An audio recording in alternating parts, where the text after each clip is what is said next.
saya naman dito. Ano, saan naman tayo next nito? Hindi ko pa alam pero baka sa November sa Thailand. May Lantern Festival doon, diba? Gusto ni Mama doon kami. Kaso di pa yun sure kasi nga nag-iisip din sila magpunta naman sa Macau. Ewan ko, magkakaiba kasi sila ng bansa na gustong puntahan sa November. Talaga ba? Update mo na lang ako kung saan tayo next ha. Medyo mahal nga lang yung budget doon kasi 1 week din naman balak eh.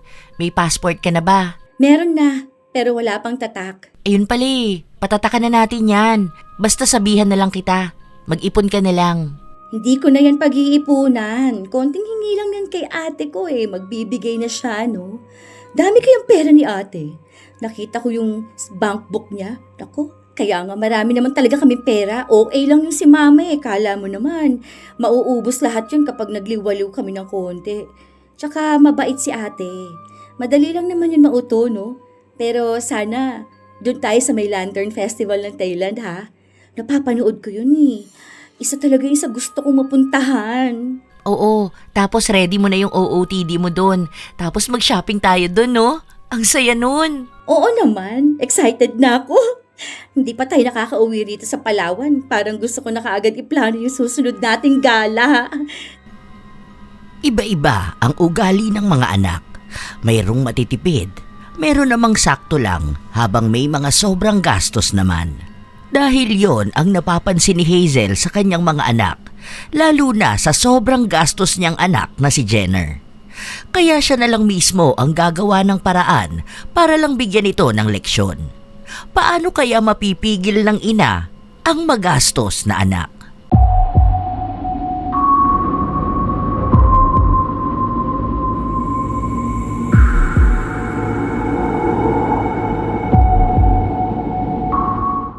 Ate, sahod mo ngayon, di ba? Bibigyan mo ako ng pera? Kasi may bibilin sana ako Ay, hindi. Nabili ko na pala. Yung pera na lang ang hinihintay ko. Oo, pero mamaya pa naman yon pag uwi ko. Hindi pa naman ako nakakapunta ng bayan para mag-withdraw. Utang na lang pala muna ako. Tapos bayaran ko na lang yun kapag binigyan mo na ako ng pera. Bakit? Ano bang gagawin mo? Nagmamadali ka ba? Hindi na ba yun pwede bukas? Para hindi ka na manghiram sa iba ng pera. Mamaya nga parating yung parcel ko. 1,299 yun ate. Pinakita ko na yun sa'yo nung nakaraan Sabi mo okay naman na yun sa'yo. Ang mahal naman yan. Pang-allowance mo lang naman ibibigay ko sa'yo. Alam mo naman na bayaran pa ng bills ngayon. Tapos yung sa tuition mo pa. Akala ko naman kung magkano lang yung parcel mo. Nung nakaraan kasi na nagbigay ako sa'yo, sabi mo yun na lang muna hihingin mo sa akin. Okay lang yan ate. Tsaka dress naman yun. Magagamit ko sa mga susunod. Hayaan mo na. Balato mo na to sa akin. Sige na. Nag-aaral naman ako na mabuti Diba sabi mo, okay lang na magbigay ka basta maayos ang pag-aaral ko. Kahit na, alam mo naman na ang dami nating gasto sa bahay. Tapos ako lang naman yung nagtatrabaho. Si mama rin naman, kaso maliit lang naman ang sahod nun. Saka hindi naman siya laging may trabaho dahil nga madalas na manakit yung kasukasuan niya. Alam ko naman na kahit pinapagalitan mo ako, bibilhan mo pa rin ako. Kaya salamat ate. Alam na alam ni Jenner ang ugali ng kanyang ate. Dahil tama naman siya na kahit anong tanggi ni Ina, hindi pa rin niya mahindian ang kapatid. Nagbigay siya ng pera. Pero ang inaakala niyang maayos na damit, nakita niyang isinusuot lang pala ito sa mga party. Pero hinayaan na lang ni Ina. Ang sabi niya, minsan lang naman humiling ang kapatid niya. Minsan pero halos mahal ang hinihingi kapag may gusto itong gawin. Isang beses, nakita ng kanilang ina na may parating na parcel si Jenner. Dumating kasi ang rider at hindi naman nag-iwan ng pera ang dalaga para pambayad. Pero lumabas lang naman ito saglit. Ano? Magkano? 3,000? Ano ba naman yan? Hindi na. Ipa-cancel mo na yan. Hindi na yan babayaran. Napakagastos talaga ng babaeng yun. Kaya ang sabi ko kapag may i-deliver dito sa bahay, diretso cancel na. Kung gumasa sa kala mo naman siyang kumikita ng pera. Malamang yan, hiningi niya lang yan sa ate niya. Hindi na talaga siya naaawa. Nagkanda kuba-kuba ng ate niya makapagtrabaho lang. Siya naman itong walang ibang ginawa kundi ang gumastos. Yari talaga sa akin yan mamaya kapag uwi niyan. Sakto na hindi pa nakakaalis ang rider nung dumating na si Jenner. Hinarang niya yon at balak na sanang magbayad. Pero nagalit ang kanyang ina kaya wala na siyang nagawa. Hinihintay niya pa naman yon dahil isa yon sa gagamitin niya sa party nila sa paaralan. Ano? Ikaw? Wala ka na talagang ibang alam gawin, no? Kundi ang gumastos? Na parang ikaw talagang kumikita niya, no? Buti sana kung nagtatrabaho ka, gaya nung anak ni Esang. Ando no, nasa Jollibee kasi gustong tulungan ang mga magulang. Ayos na sana kung ayaw mo magtrabaho muna pero sana naman mahiya ka. Aba, 20 anyos ka na, asa ka pa rin sa ate mo. Hingi ka ng hingi. Siya na nga nagpapaaral sa'yo. Si ate naman na nagbibigay sa akin. Sa kanya nga ako nangihingi, hindi naman sa'yo, no? Kapag sa'yo, hindi ka naman magbibigay kahit na alam mo naman na kailangan ko ng gamit. Nakita mo na? Napakabastos mo rin naman talaga, no? Kaya paano ako matutuwa niyan sa'yo kung ganyan ka makipag-usap sa akin? Ha? Nanay mo pa rin ako, ha? Baka nakakalimutan mo. Paano? Misa na nga lang ako maging masaya, ayaw mo pa. Ikaw na lang palagi yung kontrabida sa buhay ko. Dati ka pang ganyan sa akin Ano, masaya kang gumagastos? Ha? Kung sana alam mo lang kung gaano kitain yung kada piso niyang binibili mong mga luho. Ilang pagod, antok ang dinaranas ng taong kumikita niyan. Mag-aral ka. Yon lang ang dapat mong gawin. Kung gusto mo magluho-luho, sige, pwede naman. Pwede mong gawin yon basta sarili mong pera ang gagamitin mo. Yung pinagtrabahuhan mo. Para alam mo kung dapat bang bigla na lang yung gastusin dahil lang sa gusto mong bilhin ang isang wala namang kakwenta-kwentang bagay. Ha?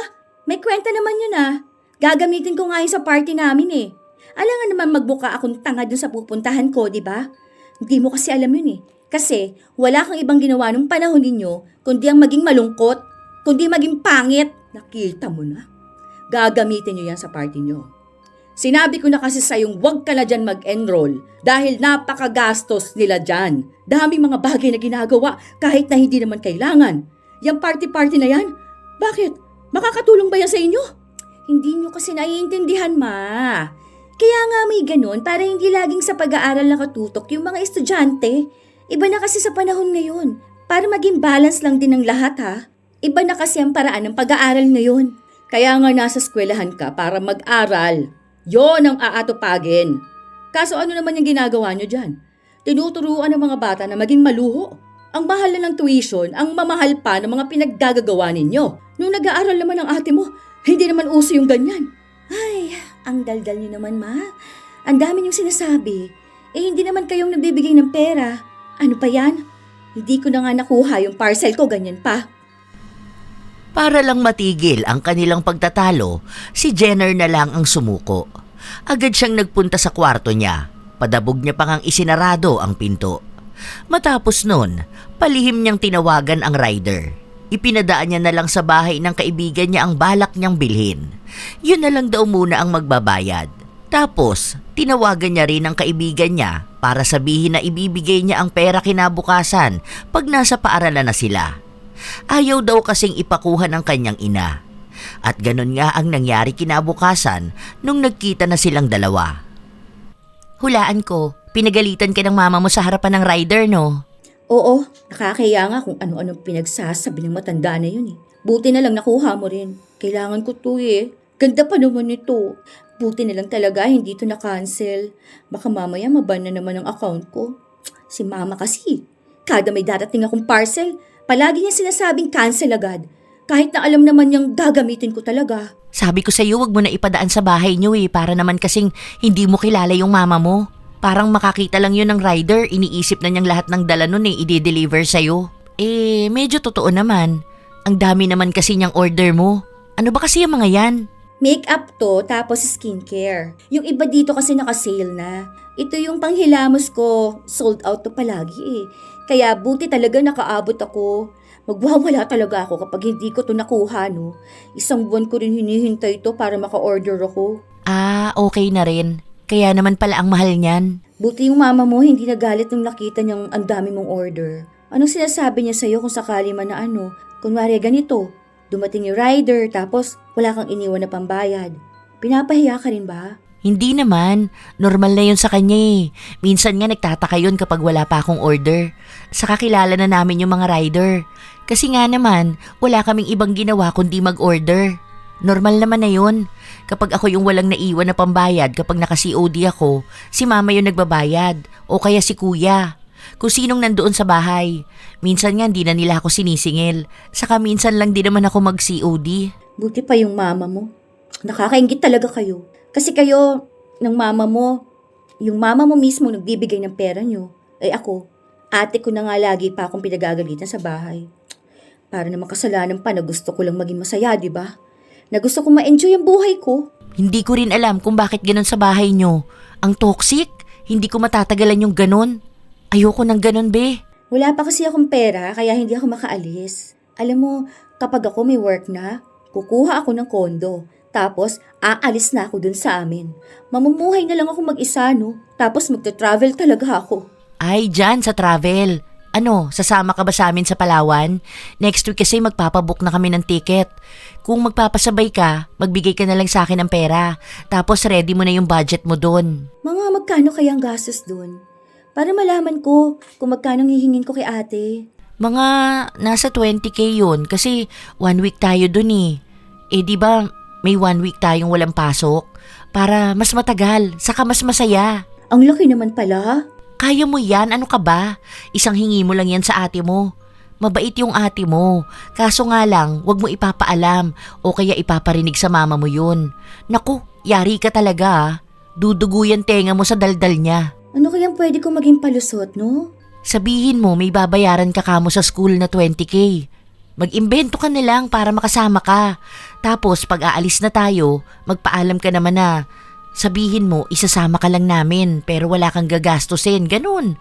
Para naman hindi nila malaman na doon mo gagastusin yung pera. Paano naman kapag nanghingi ng resibo? Para namang hindi ka marunong mag-edit nun ah. Be, matagal mo na yung ginagawa. Kung ano-ano na nga mga inedit mo eh. Sa bahay ka na lang mag-print para naman hindi ka na mahuli pag ganun. Tulungan na lang kita. Sa bagay. Sige, update kita. Bibili na pala ako ng pang-OOTD ko niyan. Kailangan ko ng bagong swimsuit. At teka, ano bang susuotin mo? Tingin nga ako, para tingnan natin kung ano yung pwede kong bilhin. Yung medyo parehas tayo. Sige, balitaan mo ko ha. Nasabi ko naman na yun kina mama.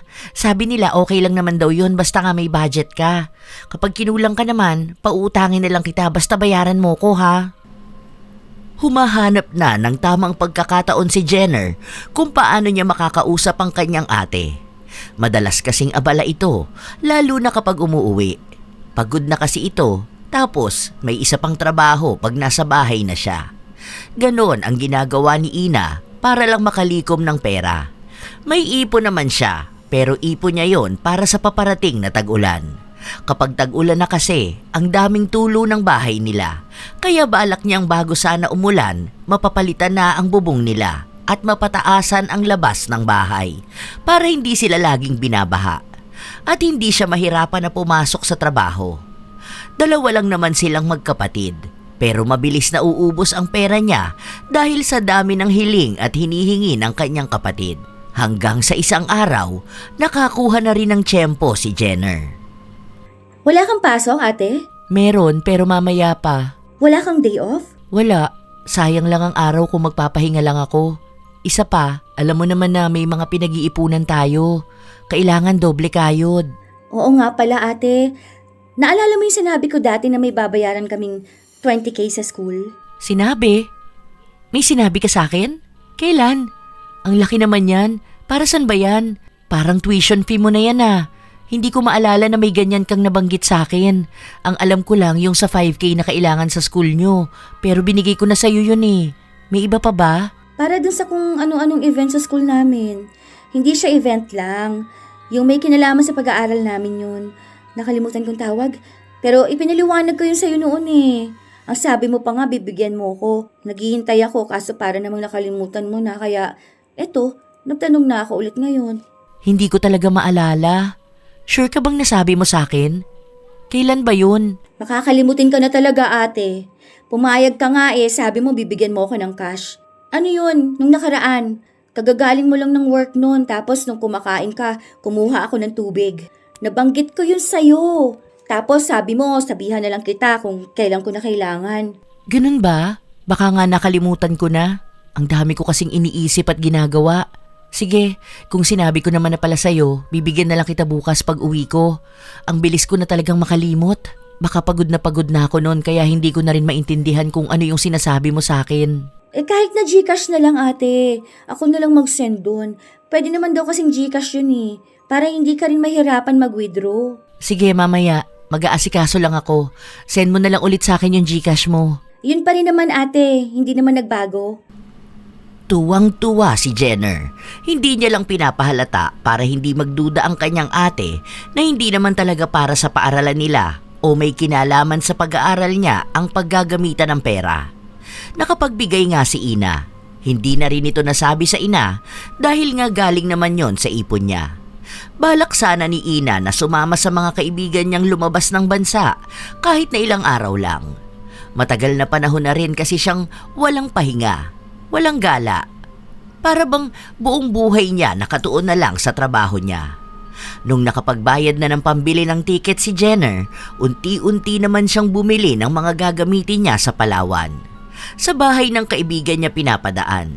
Kaya tuwing uuwi siya, may mga bitbit siyang nakatago sa bag. Kaya kahit na wala siyang sinasabi sa ina, may pagdududa na ito. Hindi lang siya mahuli-huli.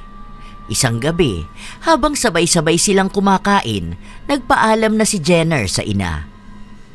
Ma, magpapaalam lang ako ha. Isasama kasi ako ni Vinny sa family outing nila eh. Si tita na kasi mismo yung nagaya sa akin. Gastos na naman. Wala nga akong pera eh. Anong ipanggagastos ko, di ba? Naiiya nga ako eh. Sila na raw may sagot sa akin.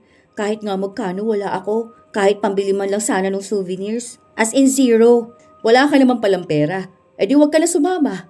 Nakakahiya. Lagi ka nalang sumasama sa pamilya nila. Paano? Wala man lang tayong family outing. Tatatlo na nga lang tayo. Ayaw niyo pang maglalabas. Saka na. Kapag may trabaho ka na. Para ikaw ang gumastos ng paglabas natin. Ano? Ako lang? Ikaw lang naman yung magala at magastos, hindi ba? Sige.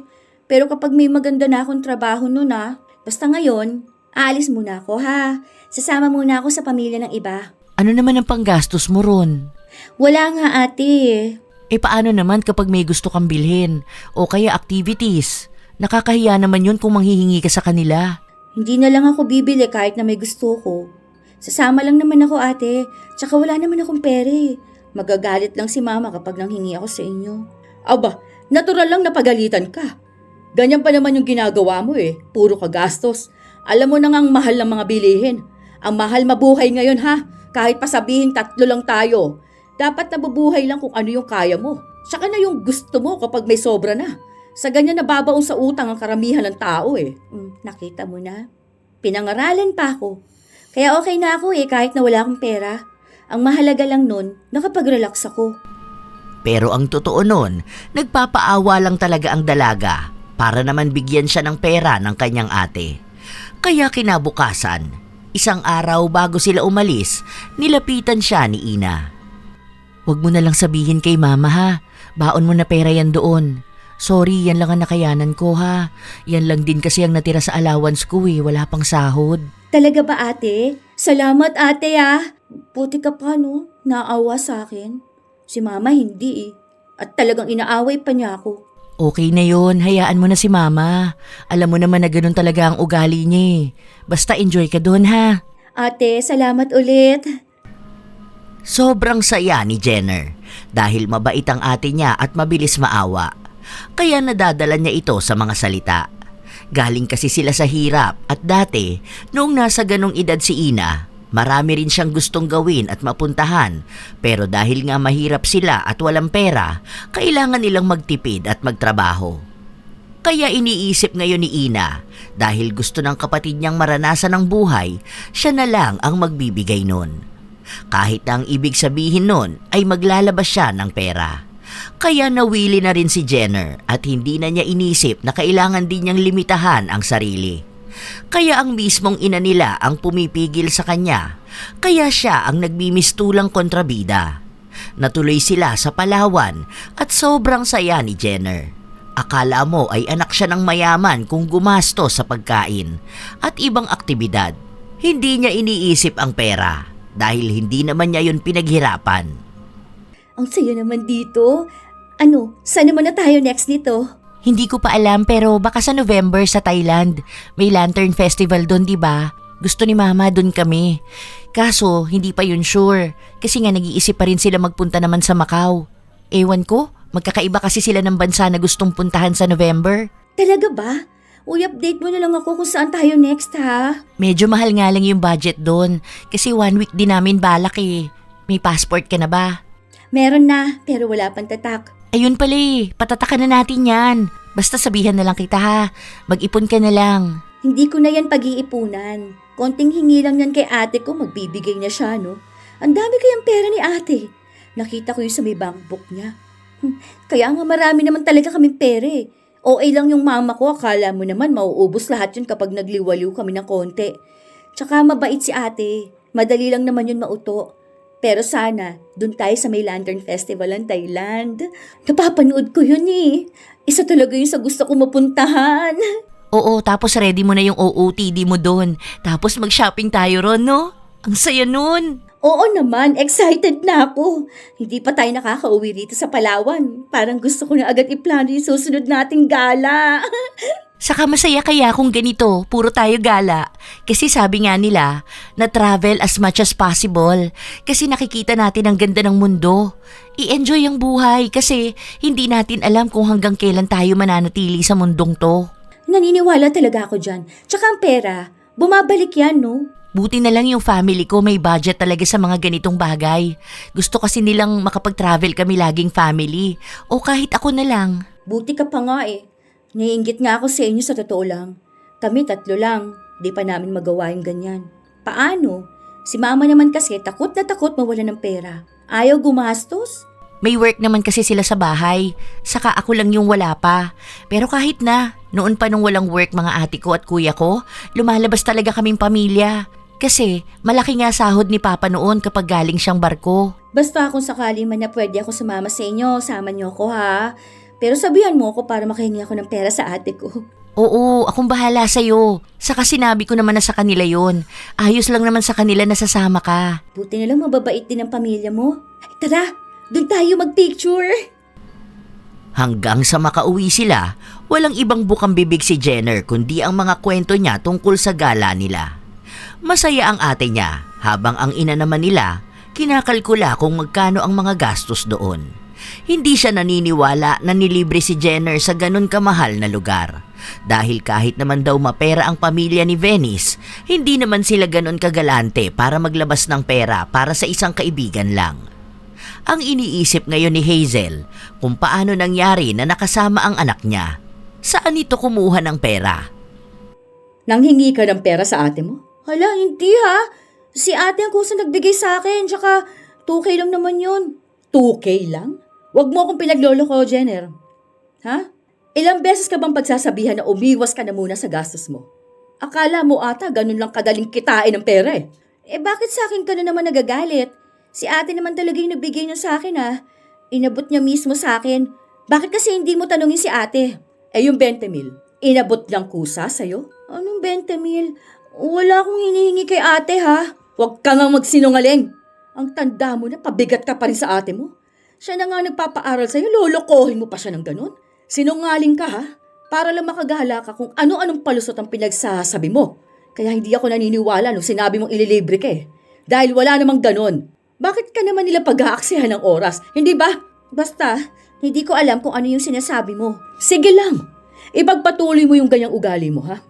Ewan ko na lang kung anong mangyayari sa'yo at dyan sa buhay mo. Ang tigas ng ulo mo. Masyado kong nasasanay sa panay gastos. Akala mo ata lahat na lang kayang ibigay sa'yo dahil lang sa gusto mo. Balang araw, malalaman mo rin naman yan. Yan kasi ang hirap sa'yo, ma.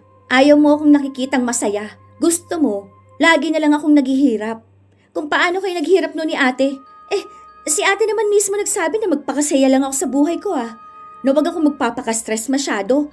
Dahil nung nasa ganitong edad siya, gusto niya rin na makapag-travel. Hindi ba talaga gumagana ang utak mo? At hindi mo maintindihan kung anong ibig ko sabihin, ha?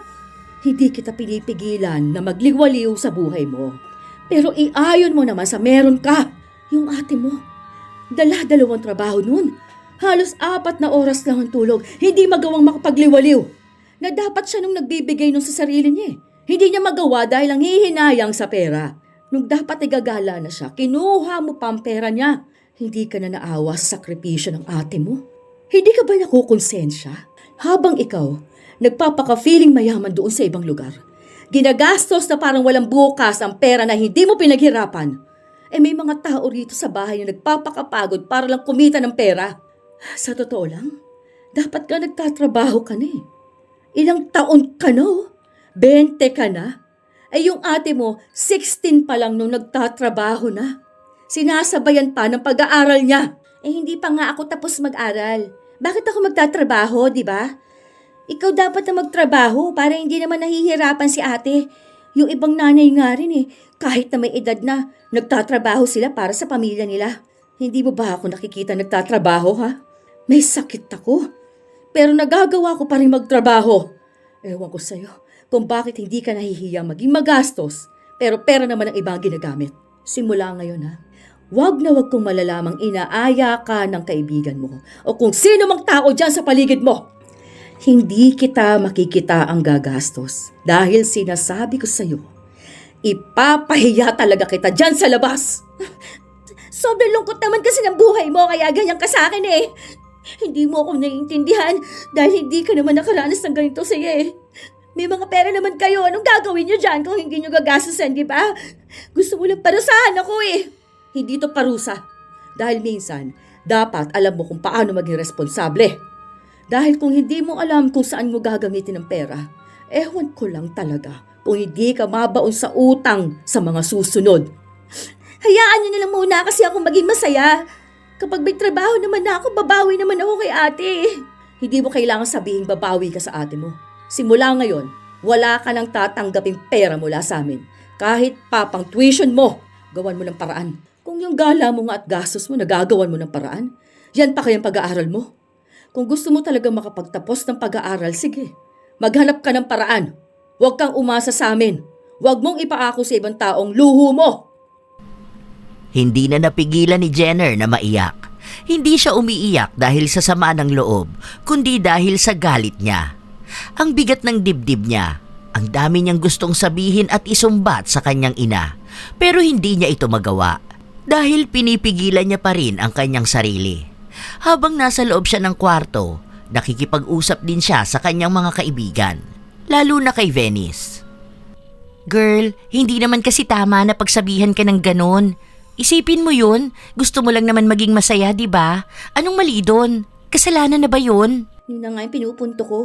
Pero hindi nga magets.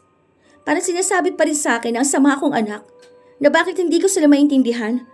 Para naman kapag naging masaya ko, masama na ako. Hayaan mo na lang kapag pinagsabihan ka ulit, sabihin mo na obligasyon naman nilang buhayin at ibigay ang gusto mo.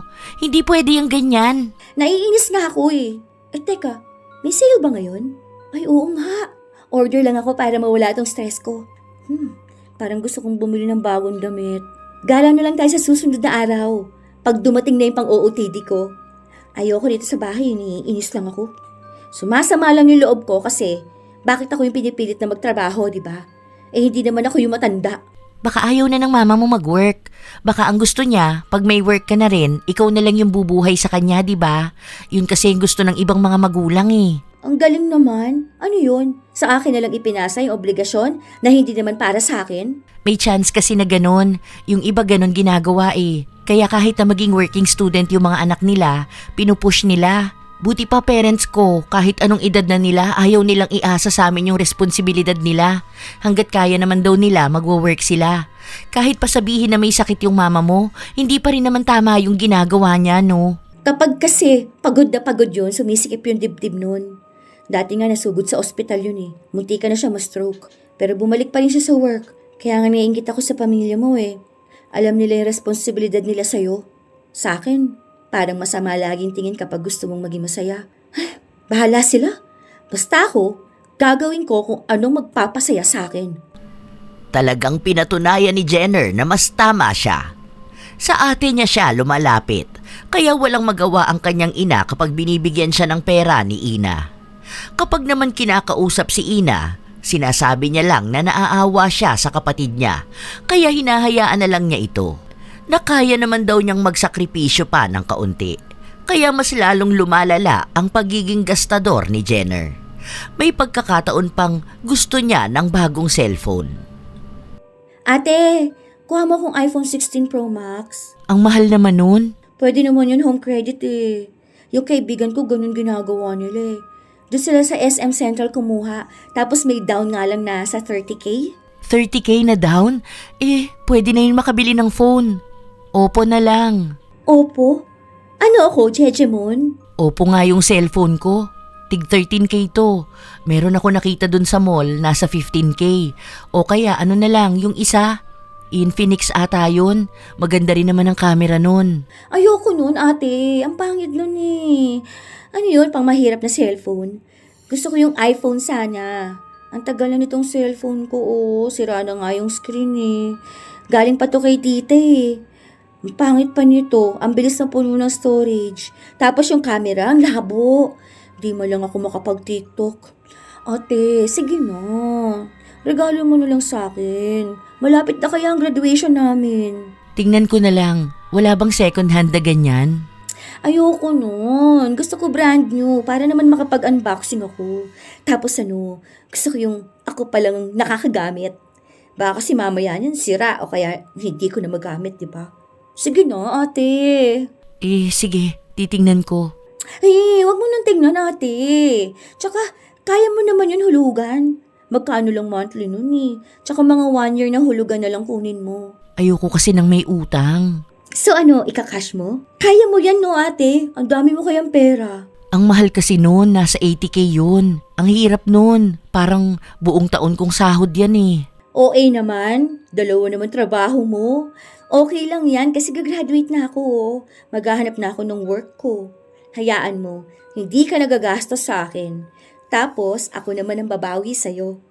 Ako din magbibigay at manlilibre sa'yo. Inuuto na naman ni Jenner ang kanyang ate. Malapit na kasi ang pagtatapos nila. Sa susunod na buwan na yon, kaya nagpapabili na agad siya ng regalo. Katatapos lang gumastos ng ate niya, lalo na nung nagpabili siya ng damit at sapatos na isusuot niya. Nalaman pa ng nanay nila ang pinabibili niya, kaya pinagalitan na naman siya nito. iPhone pa talagang pinapabili mo sa ate mo? Anong akala mo sa ate mo? May naiimbak na ginto. Kay ate naman ako nagpapabili, di ba? Hindi naman sa'yo. Kaya bakit ang dami mong sinasabi dyan? Bastos ka talaga, no? Tapos balak mo pang manghingi ng regalo, tapos ganyan ka makipag-usap sa nanay mo. May pinag-aralan ka nga ba talaga? Ha? May natutunan ka ba? O ang natutunan mo lang kung paano manghingi at gumastos? Bakit kasi ganyan kayo makipag-usap sa akin? Kung ayaw nyo naman pala na nasasagot ko kayo, sana ayusin nyo rin makipag-usap sa akin. Hindi naman ibig sabihin na kayo yung mas matanda. Ganyan na kayo makikipag-usap sa mas bata. Tsaka, hindi naman ako sa inyo nangihingi ng regalo kay ate. Kasi alam ko naman na hindi ninyo ako bibigyan. Tsaka si ate, pumayag naman na siya na bigyan ako. Alam mo naman ang ate mo, masyadong maawain at nadadala mo sa mga paawa mo. Dahil ako, praktikal ako. Kung hindi naman makakatulong sa'yo, yung hihingin mong luho, hindi ko ibibigay. Buti pa yung mama ni Venice Kusa siyang binilhan ng iPhone. Kasi nga, graduation na namin next week. Malamang mayaman sila Alam ko na. Kung saan ka naiinggit, kaya nagpapabili ka rin. Hindi ako naiinggit ha. Gusto ko naman ng bago para sa graduation ko. Ano bang ipagmamalaki mo sa graduation na yon ha? Wala kang awards Buti pa yung si Venice cum laude. Kung ganun din naman ang anak ko, kahit na mahal pa ang iPhone, pag-iipunan ko, mabilhan lang siya. Huwag mo nga akong kukumpara sa iba. Di wag mo rin ikumpara ang buhay ng iba sa buhay natin. Umirap lang si Jenner, saka siya umalis sa harapan ng ina. Nakakaramdam na naman siya ng inis dahil alam niyang kokontrahin na naman ng ina ang ate niya na bilhan siya ng bagong cellphone. At tama nga siya, hindi siya nabilhan dahil ayaw ni Hazel. Noong araw ng pagtatapos nila, sobrang sama ng loob ni Jenner dahil binilhan lang siya ng ate niya ng mumurahin na cellphone para lang mapalitan ang luma niya. Matapos nun, kumain lang sila sa labas saka sila umuwi. Umiyak na lang ang dalaga sa kwarto niya dahil pakiramdam niya nakakahiya na ganun lang ang nangyari sa pagtatapos niya sa kolehiyo. Nung kinahapunan, kinausap siya ng kanyang ate. Pasensya ka na ha. Kinapos kasi yung pambili natin. Kailangan kasi ni mama ng pera. Pupunta kaming Manila bukas para magpatingin siya. Kapag kasi binili ko yung gusto mo, wala nang matitira sa ipon ko. May magagawa pa ba ako? Ayaw niyo naman talaga akong bigyan ng bagay na ikasasaya ko. Bigyan na lang kita ng 5K para panggala mo habang wala kami. O kaya pambili mo ng kung anong gusto mo. Sige, okay na yan.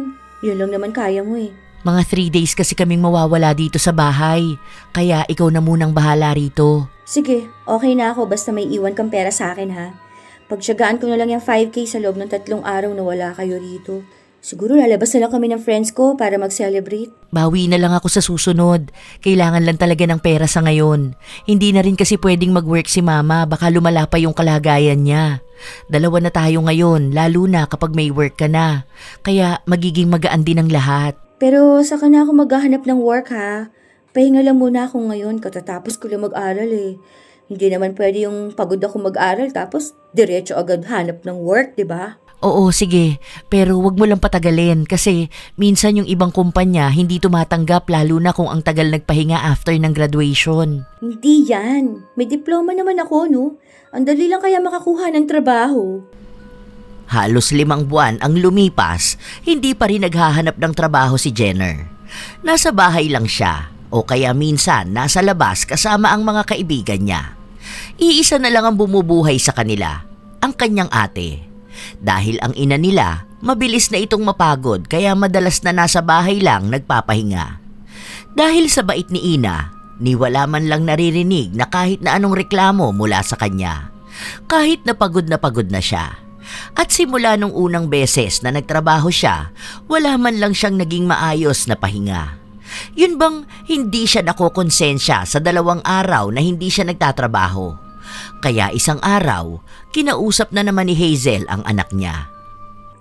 Wala ka pang ang trabaho, nagawa mo pang mag-order. Ang dami mo na naman parcel, ano? Humingi ka na naman ba ng pera sa ate mo? O ginastos mo na naman yung para dito sa bahay?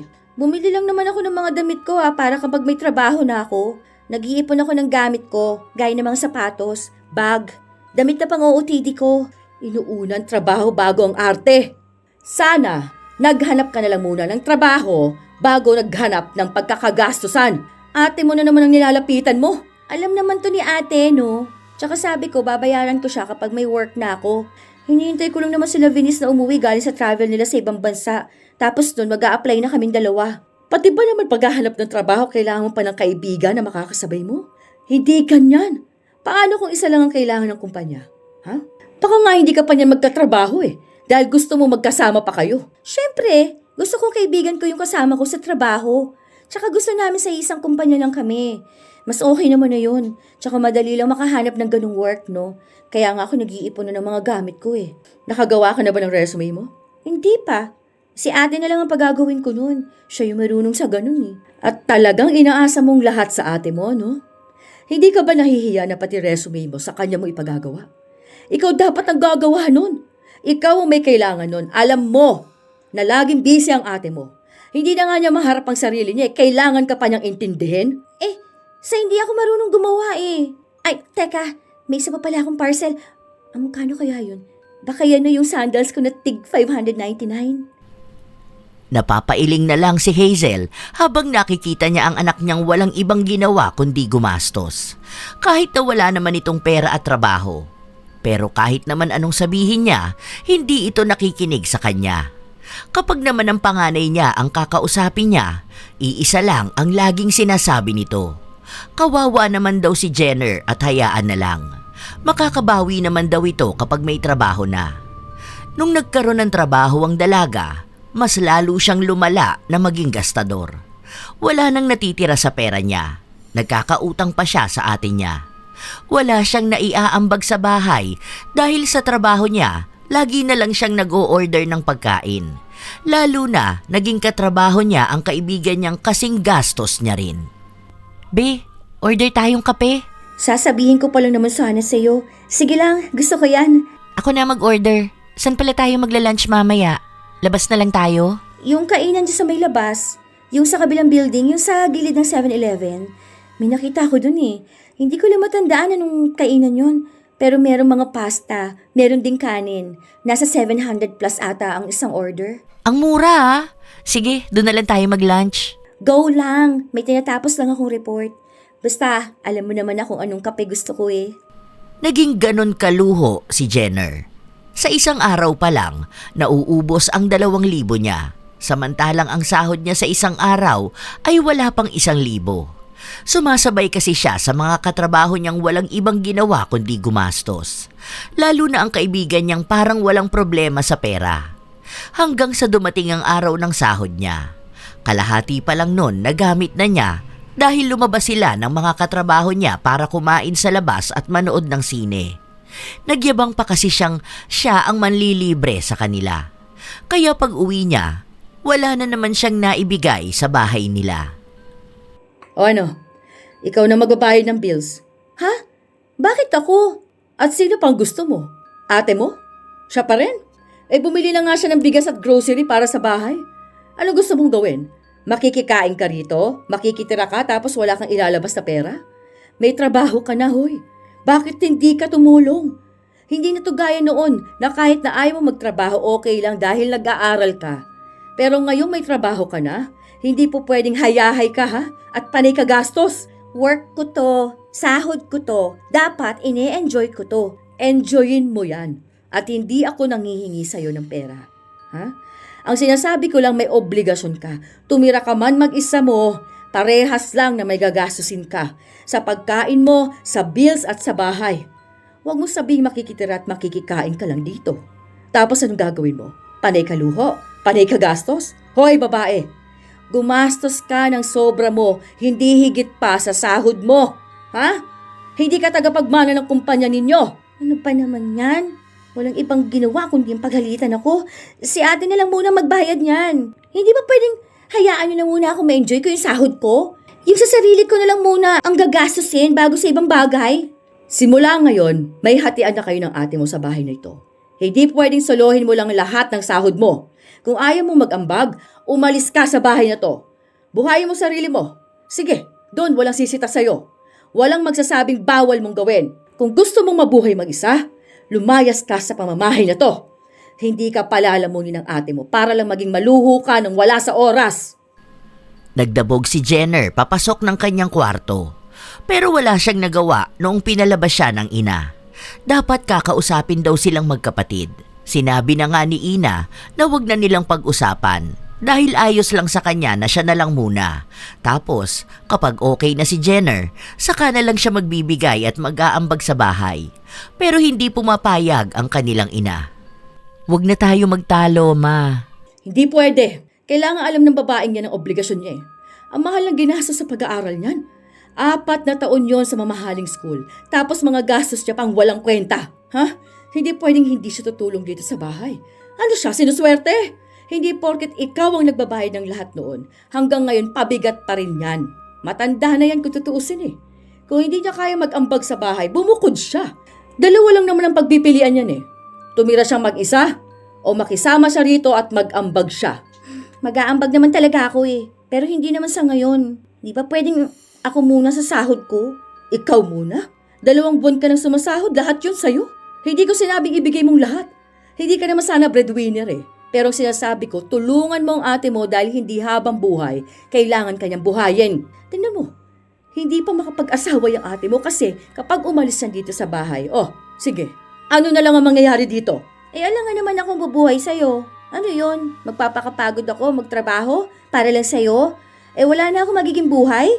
Hindi na ako makakapag-travel? Hindi yun ang ibig ko sabihin. Dahil hindi ko rin naman ipapakadong buhay ko sa'yo. Hindi ko kayo inaasahan. Basta sa susunod na lang ako. May paggagamitan pa ako ng pera ko. May gala pa kami. Hindi pwede. Nasasanay ka sa puro susunod ha. Bayaran mo tong bill. Dahil kapag ito hindi mo binayaran, lumayas ka na rito. Ako na lang muna, ma. Hindi! Huwag mo saluhin ang lahat. Ikaw naman ang dapat na mag-enjoy ngayon. Ano ka ba? 30 ka na, pero hindi mo pa naranasan magpahinga o mag-travel. Etong isang to, bata pa lang magastos na, mas gumastos pa nga ngayon. Ikaw naman ang magbigay ng pagkakataon sa sarili mong maging masaya ka. Dahil kapapaubaya mo, mauubusan ka ng oras. Huwag mo saluhin yung taong kaya naman dapat buhay ng sarili niya. Inis na nun si Jenner dahil hindi siya napagbigyan ng ina. Talagang kailangan niyang bayaran ang dapat niyang bayaran. Dahil na rin sa nangyari, wala na siyang ibang nagawa pa kundi ang bawasan ang gastos niya. Hindi na rin siya mapautang ng kanyang ate dahil may pinag-iipunan nito. Lagi ring nakaabang ang kanilang ina para pigilan ang gagawin ni Ina. Be, ano na, sasama ka ba? Hindi na ata muna. Naiinis ako kay mami. Pinabayad sa akin yung bills. Hindi pwede yun ah. Yun na nga ang sabi ko eh. Hindi naman pwedeng sa akin nila ipapaako yun dahil lang sa may trabaho na ako, no? Ang unfair lang, pinagpilitan ni mama na ako raw dapat ang nagbabayad ng ganun. Naiinis ako. Imbis na gagamitin ko yung panggala ko. Alam mo, ang toxic sa bahay nyo. Kung ako sa'yo niyan, umalis ka na dyan sa inyo. Kumuha ka na lang ng kondo. Tingin mo, mga magkano kaya magagastos ko nun? Hindi ko alam, kasi yung sa akin, bigay lang yun ni kuya. Buti ka pa. Sana all na lang talaga, hindi pinipilit sa obligasyon na hindi naman para sa'yo. Ang toxic sa bahay nyo. Nag-aaral pa lang tayo nun, ganyan na mama mo. Hanggang ngayon ba naman? Saka yung ginagastos mo ngayon, pera mo naman na yan. Kaya ka nga nagtatrabaho, di ba? Ewan ko ba? Nai-stress talaga ako kapag nasa bahay. Di ba? Pera ko naman to eh. Bakit naman ganito sila sa akin? Kaya nga ako nagpapakahirap eh. Sige, sabihan mo na lang ako kung makakasama ka ba ha. Kasi hindi ko alam kung anong sasabihin kina mama eh. May bayad kasi per pax. Kaya kailangan sure ka na talaga kung sasama ka. Mamaya bayaran namin tapos hindi ka pala sure. Sayang yung pera, di ba? Gagawan ko to ng paraan. Bahala sila. Hindi ko babayaran yung susunod namin bill. Ipinaglalaban ni Jenner na hindi siya dapat gagastos pagdating sa bahay nila dahil hindi niya raw yun obligasyon. Sumama siyang gumala sa pamilya ng kaibigan niya. 2 araw lang naman yon, pero hindi siya nagpaalam sa pamilya niya. Sinabi niya lang na aalis siya. Kaya nung umuwi siya, galit na galit sa kanya ang ina. At talagang inuna mo pang gumasa sa galaan? Hindi naman yun basta gala lang ah. Unwind tawag doon. Para matanggal ang stress na bigay dito sa bahay at sa trabaho. At talagang ikaw pang na-stress? Wala kang ibang ginawa dito sa bahay ah. Kung makapagsabi ka na kailangan mo makapag-unwind, akala mo simula noon pa lang ikaw nang bumubuhay sa amin. Kaso hindi naman. Pero may karapatan naman ako magpahinga. Alam mo kung anong paraan para mawalan ka ng stress? Lumayas ka na rito. Matanda ka naman eh. Kung gusto mo, sige, mag-asawa ka na lang. Para naman makapag-travel ka. Sige na, para yung asawa mo na magbayad ng bills mo. Tapos asawa mo na rin ang bibili ng makakain mo. Ano pang hinihintay mo? Bakit bang laki ng issue sa'yo ng ganito, ma? Nakakainis ka naman. Lagi na lang ako yung pinupuna mo eh. Lagi na lang yung ginagawa ko ang mali. Hindi naman kasi dapat ganun. Hindi kita pupunahin kung hindi naman ka puna-puna. May dumating kang parcel nung wala ka. Magkano yun? Ha? Lahat? Nasa 5,000? Hindi ko pinakuha sa ate mo. Ha? Ano ba naman yan? Hinihintay ko pa naman yun. Matuto kang mag-ipon dahil sinasabi ko sa'yo. Sa oras na dumating ang sakuna at wala kang pera, ikaw lang din ang mahihirapan. Hindi habang buhay pwede mong matakbuhan ng ate mo. Dahil hindi pwedeng lagi siyang bibit-bit sa'yo kapag hindi mo na kaya. Kawawa siya. Kapag nagkaroon na siya ng sarili niyang pamilya, pagtutuunan na niya yun ng pansin. Pinagsasabihan kita hindi dahil pinupuna kita, kundi dahil natatakot ako sa mangyayari sa'yo sa hinaharap kapag ipinagpatuloy mo yan. Walang ibang mangyayari dahil itong ginagawa ko, pinifeel kong pagiging mayaman dahil alam kong magiging mayaman ako. Talaga ba? May mayaman bang ganyan sa'yo? Nagpapaka-trying hard? Hindi mo ako maiintindihan dahil iisa lang naman ang ginagawa mo sa buhay. Puro na lang sa bahay at trabaho. Hindi ka naging masaya. Kaya akala mo masama na ang taong gusto lang maging masaya. Hindi ko alam kung anong utak meron ka. Ayoko na ng malalang diskusyonan sa'yo. Kung ayaw mong napagsasabihan ka, at kung mas lalong ayaw mo na pinipilit kang mag-ambag sa bahay na responsibilidad mo naman, buhayin mo na lang ang sarili mo. Huwag kang umasa sa ate mo. Kapansin-pansin ang masamang tingin ni Jenner sa kanyang ina. Kaya pagpasok niya sa trabaho nila, halata rin ng mga kasama niyang hindi maganda ang mood niya. Kaya walang ibang kumakausap sa kanya, kundi ang kaibigan niya lang. Alam mo, tama naman na umalis ka na dun sa inyo. Bahay naman namin yun eh. Bigay ni Lolo yun. Sila na lang paalisin mo. Paano ko naman sila paaalisin yan? Ayaw nga umalis ni Mama. Iniisip niya lagi na mas may karapatan siya sa bahay. What if ipakulam mo na lang mama mo? Hindi naman totoo yan. Be, anong taon na? Naniniwala ka pa rin sa mga kulam? Yung friend ni mama kaya kinulam yun. Naikwento niya sa amin. Ano yung kanya? Laging masakit yung ulo niya tapos hindi siya gaanong makapagsalita. Di ba gusto mong hindi na magdaldal at kumontra mama mo? Ganun na lang gawin mo sa kanya. Hindi naman siguro yun ganun kasama. Sure ka ba? Oo, hindi naman yun yung kulam na malala na mamamatay yung tao. Parang patatahimikin mo lang mama mo saglit. Para naman may peace of mind kayo sa bahay nyo. Para di naman sa'yo yun. Para walang makikialam sa'yo. Katakot naman yung sinasabi mo. Para namang sobrang sama kong anak niyan. Hindi naman yan. Saka natatakot ako sa mga mahika-mahika na ganyan. Yung mga napapanood kong ganyan, mga ano yun eh.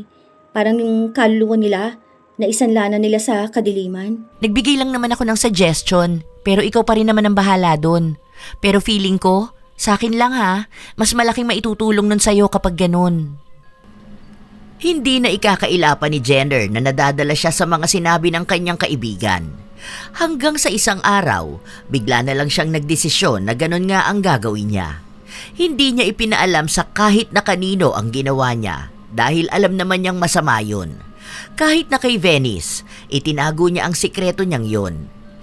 Isang araw, nagising na lang silang hindi nagsasalita ang kanilang ina dahil sa sama ng pakiramdam nito. Isang buwan na ganun, kaya mas nararamdaman ni Jenner ang pagiging malaya. Talagang nararamdaman niyang kaya niyang kumilos nang walang kumokontra sa kanya.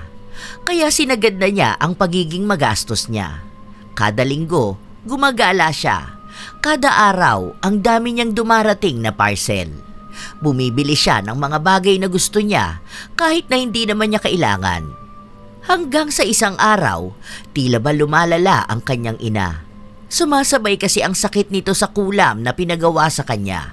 Isang gabi, umuwi si Jenner at nakita niyang may mga gamit na nakaimpake.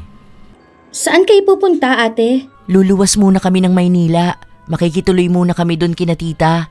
Ipapatingin kasi namin si mama doon kasi sobrang lala ng lagnat niya ngayon. Hindi na bumababa. Parang kinukumbulsyon nga rin siya.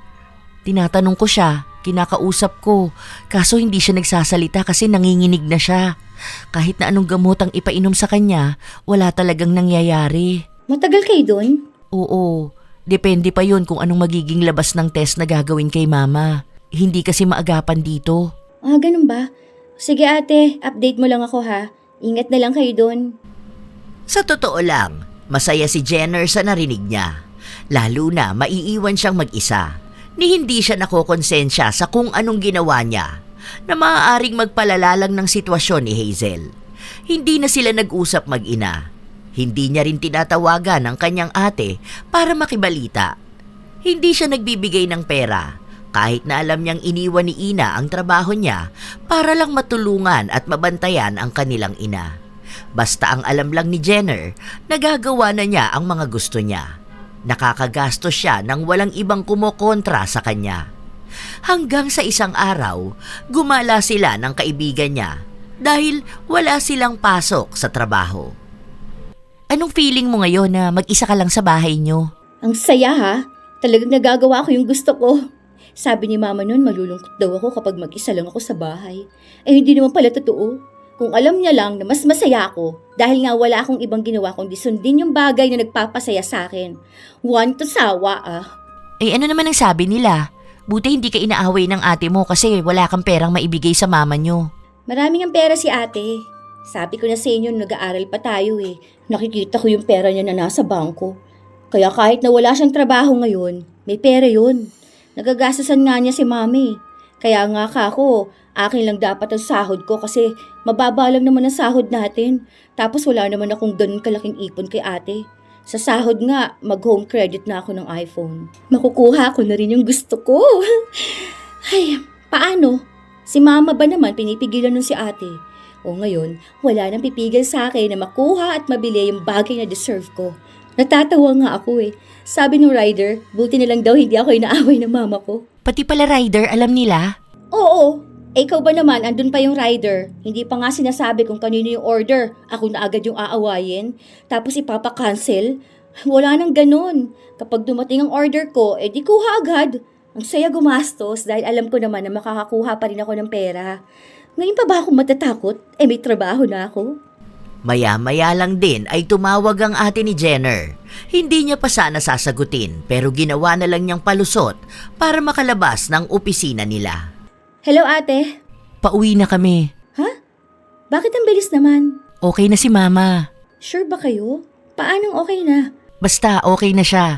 Nakakapagsalita na ulit siya. Diyan na lang namin sa bahay sasabihin. Sige na, bye. Malaking pagtataka ni Jenner kung paano naging maayos ang kanilang ina, samantalang hindi naman nagagamot ng doktor ang kulam. Kaya bumalik siya sa mangkukulam at doon na niya nalaman na nagpaalbularyo ang pinakulam niya. Mabuti na lang daw walang balik na kulam kay Jenner dahil ang sumalo ng lahat ay ang mangkukulam. Kaya nang hihina ito nung magkausap silang dalawa. Hindi na lang nangamba si Jenner dahil iniisip niyang maaaring wala namang alam ang ina at kapatid niya sa ginawa niya. Nung nakauwi na ang dalawa, may bago siyang cellphone, kapansin-pansin yun. At may mga bagong gamit din siya na halatang kabibili niya lang pero hindi yun pinakialaman ng kapatid at kanyang ina.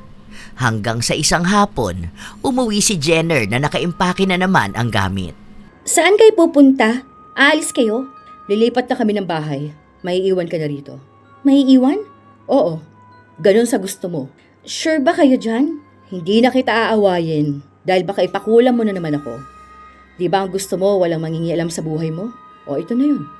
Ayaw ko sanang iwan tong bahay pero wala naman ako magagawa, hindi ba? Ito na yung gusto mo. Kaya sige na. Wala nang taong pipigil sa'yo maging magastos. Sana lang kaya mong panindigan na magiging maayos ang buhay mo kahit na gano'n ang ginagawa mo. O sige, bahala kayo. Mag-iingat na lang kayo. Talagang masaya ka, no? Hindi ko rin naman kayo mapipigilan kahit na sabihin ko huwag kayo umalis, hindi ba? Tsaka, tama naman yun eh. Mas mabuti pang wag na lang tayo magsama sa isang bahay. Magkanya-kanya na lang tayo. Hindi na sumagot pa si Hazel. Ang ate naman ni Jenner ay nakatingin lang sa kanya. Tahimik lang. Pero mukhang ang daming gustong sabihin pero pinipigilan niya lang ang sarili. Naging mas masaya pa si Jenner sa mga nangyayari. Ipinagmamalaki niya sa mga kaibigan niyang mag-isa na lang siyang nakatira sa bahay at nagagawa na rin daw niya kung ano ang gusto niyang gawin. Bumibili ulit siya ng mga walang kwentang bagay. Mga mamahaling bag, mga damit na bihira niya lang naman nagagamit. Isang gabi, umuwi siya ng bahay nila. Walang ilaw, sobrang dilim ng bahay. Nung buksan niya ang ilaw, walang nangyayari. Ang akala niya may sira, kaya sa hotel siya nanatili kahit na may kamahalan. Nung nagising siya, pinatanong niya kung anong nangyayari at doon niya nalaman na naputulan siya ng kuryente. Ang laki ng kailangan niyang bayaran. Ano? Kailangan ko magbayad ng 15K para bumalik yung kuryente ko? Ang galing niyo naman. Bakit ko babayaran yan? Hindi ko yan babayaran, no? Ibalik ninyo ang kuryente ko. Nakipagtalo pa siya kahit na siya na ang nagmumukhang katawa-tawa sa mga nakakarinig. May mga matatanda nga na nagsasalita sa kanya na bakit daw inaaway niya yung wala namang kinalaman. Kung saang panahon daw ba siya galing at hindi niya alam na siya ang dapat na magbabayad ng kuryente niya. Sumabay pang naputulan na rin siya ng tubig. Nagpatong-patong na lahat ng utang niya. Dagdag pa ang tungkol sa cellphone niya.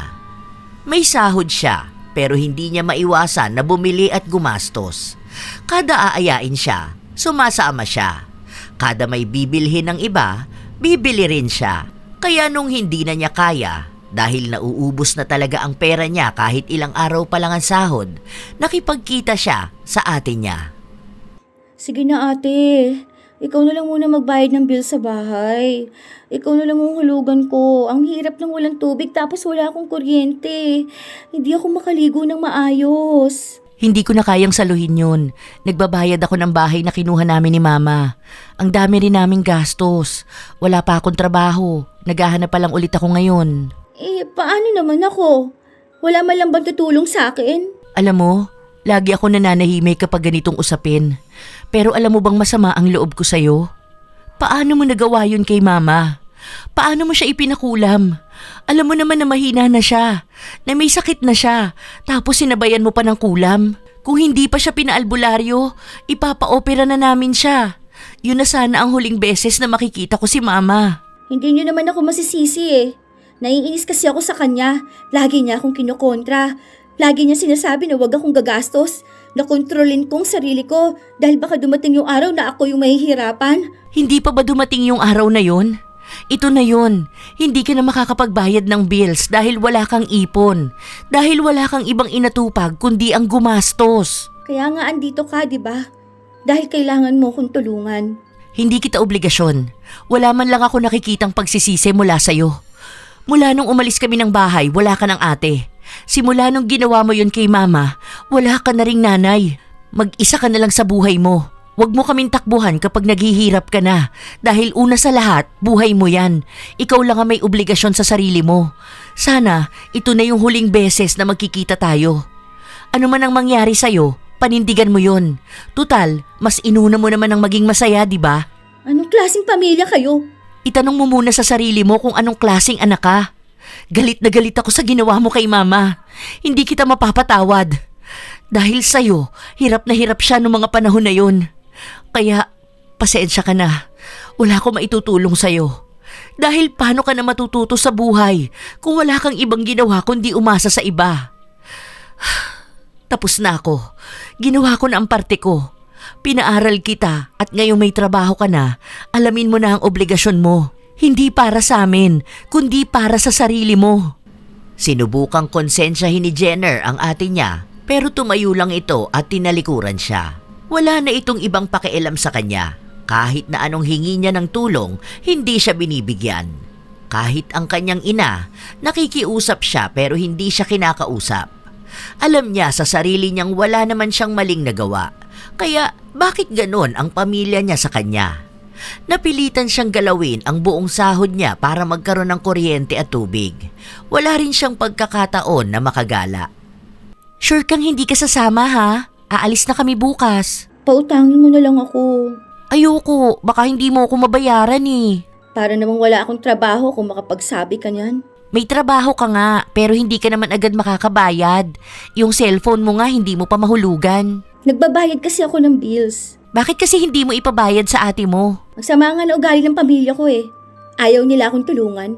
Huwag ka na lang sumama. Sa susunod na lang. Kung hindi mo magagawa ng paraan makasama, huwag na lang. Sama na pala ako. Mag-loan na lang ako. Sure ka dyan ha? Oo naman. Sayang naman yung binili kong OOTD kung hindi ko magagamit, di ba? Sige, go ako. Sasama ako sa galaan na yan ha. 50k lang naman ang kailangan eh. Pinanindigan ni Jenner na sasama siya. Kahit pa ang kapalit ng utang niya ay malaking interes. Gusto niyang gumala. Para bang wala siyang ibang iniisip nung mga panahon na gumagastos siya. Pero nung pabalik na sila ng kanilang lugar, hindi agad sila pinayagan dahil sa malakas na bagyong dumating. Tumama sa lugar nila at lubog na raw ang ibang bahagi. Hindi kinakabahan si Jenner dahil hindi naman niya alam na kasama ang bahay niya sa nilubog ng baha. Nalaman na lang niya yon nung nakauwi na siya. Puro putik ang bahay at lalo na ang mga gamit niya. Walang kahit na anong natira na matino. Sira lahat ng mamahaling gamit na binili niya. Mga bag, mga damit at sapatos niya nasira sa pagbabad ng halos 2 araw sa baha. Pati mga gamit niya sa bahay hindi na gumagana. Hindi niya maitapon dahil alam niyang walang matitira sa mga gamit niya. Sobrang problemado niya dahil wala siyang pera. 20 pesos na lang ang natira sa pera niya mula sa galaan na nagawa niya. Kahit pa pagkain, hindi yun tatagal. Kaya sinubukan niyang tawagan ang ate niya. Ate, tulungan mo naman ako. Wala ako maitutulong sa'yo. Nasalantarin kami, binaharin kami. Pero sa akin naman ang buong bahay eh. Wala akong natira na gamit. Pati yung pagkain ko. Wala akong bigas, wala akong kahit na ano rito, ate. Tulungan mo naman ako. Maawa naman kayo sa akin, oh. Alam mo na kasing may paparating na bagyo, mas inuna mo pang pumunta sa kung saang-saang lugar. Nakita ko mga post mo, nasa galaan ka. Kumakain ka pa ng masasarap. Hindi mo inisip na itabi muna yung pera. Alam mo naman na bahain ang lugar nating yun. Hindi mo man lang inalala na paano kung dumating yung kalamidad tapos wala kang kahit na magkano. Huwag mo naman ako sermonan, ate. Tulungan mo na lang ako makabangon. Hirap na talaga ako eh. Pasensya ka na talaga. Baka yan na yung karma mo. Ipakula mo ba naman ang mama natin eh. Tapos naging masaya ka pang nahihirapan siya. Ngayon, alamin mo kung gaano kahirap ang buhay kapag walang-wala ka kahit magkano. Ewan ko na lang kung hindi ka pa matuto dyan sa pinaggagawa mong yan. Ano, wala ring nagawa yung mga nagastos mo noon, ano? Yung mga mamahalin mong gamit, yung pinagkaubusan mo ng pera. Hindi ka maisalba ngayong may kalamidad na. Ganyan talaga ang buhay. Minsan, ipapakita sa'yo kung anong kailangan mong paghandaan sa susunod. Kung sana, inintindi mo lang ang sinabi ni mama sa'yo. Na hindi masama ang maging masaya at gustuhin na maging masaya. Pero ang mali, yung pinipilit mong maging magastos at maluho kahit na wala nang matitira sa'yo. Wala akong maitutulong sa'yo. Kahit na anong gawing pagpapaawa ni Jenner, hindi siya tinutulungan ng kanyang ate. Sinubukan na rin niyang lumapit sa kaibigan niya pero hindi naman siya tinutulungan nito. May mga ayuda siyang nakuha pero hindi yun naging sapat kahit na mag-isa lang siya. Sira ang bahay nila, lalo na ang mga gamit niya. Para na rin siyang nagsisimula ulit sa umpisa. Hindi niya alam kung anong gagawin, kung paano niya sisimulan bumangon. Sa dami ng nagawa niya sa buhay niya, wala man lang doon ang pagkakaroon ng ipon para sa ganong pangyayari. May nakuha siyang sahod pero may kailangan siyang bayaran. Sumabay pang tumaas ang bilihin kaya hindi na siya makabili gaano ng pagkain niya. Kahit na hindi pa siya nakakabangon, sunod-sunod pa rin ang pag-aya sa kanya ng kaibigan niya. Pero sa pagkakataon na yon, natuto na rin siyang tumanggi. Hindi na siya gumagawa ng paraan para lang sa luho niya. Tumagal ng ilang mga linggo, gabi-gabi siyang umiiyak. Karma ko na to sa mga pinaggagawa ko. Hindi ko naman kasi inisip na tama naman si mama. Tapos, gumawa pa ako ng masama sa kanya. Ngayon hindi ko na alam kung anong gagawin ko. Wala na akong kahit na ano. Kahit na magkano. Gutom pa ako ngayon. Dahil kailangan ko magbayad ng bills. Ang hirap naman pala nito. Tapos kung makagastos ako noon, akala mo sobrang dami kong ipon. Kung alam ko lang sana, hindi ko na ginastos sa mga bagay na masisira lang din pala yung pera ko. Sabi ko pa noon, okay lang yun. Ang mahalaga, masaya ako. Pero ngayon, hindi naman ako masaya. Gabi-gabi niyang sinisisi ang sarili niya, lalo na ang pagkawala ng pagmamahal ng kanyang ate at ina. Alam niya ang kasalanan niya. Hindi niya lang alam kung paano niya yun ihihingi ng tawad. Hanggang sa lumipas ang ilan pang mga linggo, pinagbabayaran ni Jenner ang karma niya. Minsan pa, katatapos lang ng sahod nila, nakatulala na siya. Dahil bilang na bilang niya kung saan yun mapupunta. Alam niyang ilang araw pa bago sahod, wala nang matitira na kahit na magkano sa kanya. Bigla siyang napaisip noon na ganito marahil ang nararamdaman ng ate niya. Noong siya lang ang bumubuhay sa kanila, tapos nagpapaaral pa ng magastos na kapatid. Naiintindihan na niya kung bakit minsan tulala ang ate niya. Siguro dahil iniisip niya kung paano pakikita ng pera. Dahil yun na rin ang kanyang nararanasan.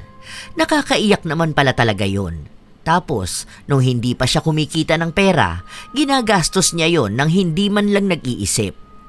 Tunay nga ang sinabi ng kanyang ina, na sa kanya malalaman ang halaga ng pera pagdugot pawis na niya ang puhunan para kumita ng kakapiranggot. Be, sasama ka ba mamaya? Kakain tayo tapos nood ng sine. Ayoko. Ang dami kong bayarin. Okay lang yan. Pwede mo pa naman kitain yung pera mo sa susunod. Kahit na, hindi pwedeng lagi nilang simot ang pera ko. Ang hirap. Kailangan ko na magtipid at magbawas ng mga gastos na hindi naman mahalaga. Sure ka ba dyan? Minsan lang to oh. Para saan ba ang pera na kinikita mo sa trabaho mo? Di ba para naman sa sarili mo? Para maging masaya ka? Saka pera lang yan. Babalik at babalik din yan. Kaya sumama ka na. Hindi na, kayo na lang. Enjoy na lang kayo. Sige, bahala ka. Mainggit ka na lang dyan. Dahil sa madalas niyang pagtanggi, hindi na rin siya inaaya ni Venice. Nagkaroon ng bagong kaibigan ito. Mga taong nakakasama niyang gumastos at magwaldas ng pera. Doon na rin niya napagtanto na hindi naman pala lahat ng pagkakaibigan ay nagtatagal. Nasusukat din ito sa kung sino ang mananatili kung sakali man na nasa ibaba siya at nagsisimula ng bagong buhay. Iniwasan na ni Jenner ang lahat ng klase ng gastos. Hindi na siya bumibili kung hindi niya kailangan. Natuto na rin siyang magtipid at magtabi ng pera niya. Ang iniisip niya palagi, kapag dumating ang sakuna, may magagamit siyang pera. Malaki ang pagbabago niya.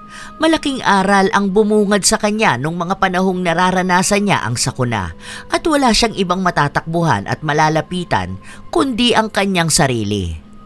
Ilang linggo pa ang lumipas, nagkaroon na rin siya ng lakas ng loob para kausapin ang kanyang ina at kapatid. Huwag po kayo mag-alala, Ma. Hindi naman po ako hihingi ng tulong sa inyo ngayon eh. Alam ko na po kung anong ginagawa ko sa buhay ko. Alam ko na po kung ano yung sinasabi ninyo sa akin na dapat po nag-iipon ako.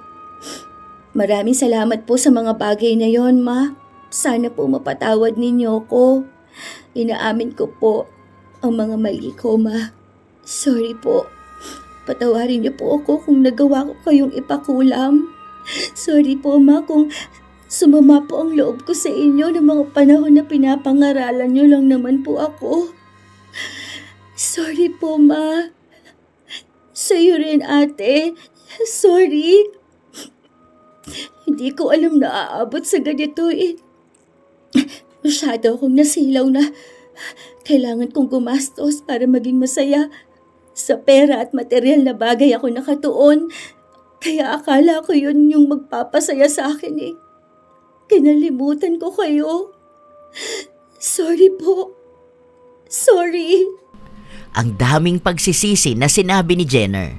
Humingi siya ng tawad at ramdam ng ina at kapatid niya na nagsasabi siya ng totoo. Ramdam nilang natuto na nga ito sa minsan niyang pagkakamali na parang kailangan lang din talagang maipakita sa kanya kung gaano kabilis mawala ang mamahaling gamit na pinapahalagahan niya noon. Ipinakita rin ni Jenner ang malaki niyang pagbabago para lang mapatawad siya at mabigyan ng pagkakataon na makasama ulit sila. Halos ilang buwan ang lumipas, nagkaroon na sila ng pagkakataon na magsama-sama ulit. Pero hindi na sila nakatira sa iisang bahay. Kasama pa rin ni Ina, ang ina na si Hazel, habang naninirahan na mag-isa si Jenner at natututo siya ng mga bagay na hindi niya alam nung mga panahon na sinasalo siya ng ate niya. Yay! Happy New Year! Woo! Ate, kain na tayo ng grapes sa ilalim ng mesa. Dali! Bilisan mo na! Teka lang, alam mo namang hirap na ako yumuko. Ano ba to? Para saan ba to? Para magkaroon ka na ng asawa. Para naman may apo na si mama at may pamangkin na ako, no? Huy, ano ka ba? Hindi pa ako ready. Naku, alam ko naman na ready ka na, ate. Kaya i-push na natin yan. Dali na! Loko ka talaga. Dalawa na lang kayo. Aba, magsipag-asawa na kayo. Gusto ko na rin mag-alaga ng apo, ha? Para hindi ako sa inyo dalawa na i-stress. Ah, teka. Makakapag-asawa ba niyan kapag kakain yan? Eh, sama na pala ako. Nagtawanan lang silang mag-iina. Nanumbalik ang dati nilang samahan. Naging mas masaya lang dahil sa pagbabago ni Jenner. Natuto na rin siyang tumulong sa kanyang ate at tinutuon niya kapag nakaya na niyang babawi na rin siya sa kanila. Dahil wala ng kaibigan si Jenner, ang ate na lang niya at ina ang isinasama niya kapag may nais siyang puntahan na lugar. Sa mga kinikita at itinatabing pera ni Jenner, doon niya nakikita kung saan ba ito dapat na gamitin. Hindi na siya gaya noon na kung ano lang ang maisipan niya. Sa panahong kasalukuyan, maayos pa rin sila. Kinalimutan na nila ang mapapait nilang nakaraan para harapin ang bagong buhay na magkakasama. Sadyang may mga tao talaga na hindi maiwasan ang maging magastos. Inaakala na ang pera ay isa lang bahagi ng buhay nilang babalik kahit na hindi paghirapan. Ngunit sa realidad, hindi ganito kasimple ang buhay. Ang pera ay bunga ng oras, pawis at sakripisyo. Hindi ito basta-basta napupulot o dumarating ng walang kapalit. Ang pagiging gastador ay maaaring magbigay ng pansamantalang saya. Masarap bumili ng mga bagay na matagal mo nang gusto, kumain sa mga mamahaling lugar, o sumabay sa uso. Ngunit ang ganitong uri ng kasiyahan ay panandalian lamang. Kapag dumating ang panahong kailangan mo na ng pera para sa emergency, sakit o biglaang pangangailangan, doon mararamdaman ang bigat ng kakulangan. Hindi natin kontrolado ang hinaharap.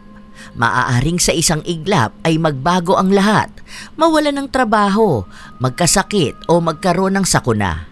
Sa ganitong mga pagkakataon, ang ipon ang nagsisilbing sandigan. Ito ang nagbibigay ng kapanatagan ng loob at seguridad. Ang taong marunong mag-impok ay hindi madaling matinag ng problema dahil may nakahanda siyang pondo para sa hindi inaasahan.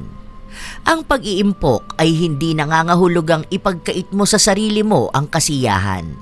Sa halip, ito ay tungkol sa tamang pagbabalanse ng pangangailangan at kagastusan. Matutong magtanong sa sarili bago gumastos kung kailangan mo ba o kung magagamit mo sa pangmatagalan. Sa simpleng pagninilay na ito, unti-unti mong mahuhubog ang disiplina sa sarili. Mahalaga rin ang pagtatakda ng layunin kapag may malinaw kang dahilan kung bakit ka nag-iipon. Kung para sa edukasyon, bahay, negosyo o kinabukasan ng pamilya, mas nagiging madali ang pagtitipid. Ang bawat pisong na itatabi mo ay nagiging hakbang papalapit sa iyong mga pangarap. Isang praktikal na payo ay ang paggawa ng budget. Itala ang iyong kinikita at ginagastos. Sa ganitong paraan, makikita mo kung saan napupunta ang iyong pera at kung saan ka maaaring magbawas. Ugaliing magtabi agad ng ipon bago gumastos kahit maliit na halaga lamang, basta tuloy-tuloy. Tandaan na ang pera ay hindi basta winawaldas, kundi pinahahalagahan. Ang marunong mag-ipon ay handa sa anumang hamon ng buhay, habang ang gastador ay madalas nauuwi sa pagsisisi. Kaya habang maaga pa, simulan ang tamang paghawak ng pera.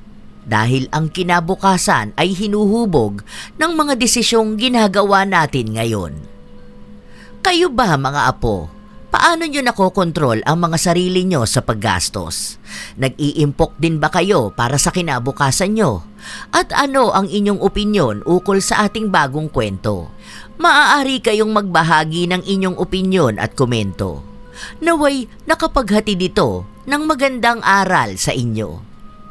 Ito ang inyong Lola Telang at maraming salamat sa palagi ninyong pakikinig mga mahal ko.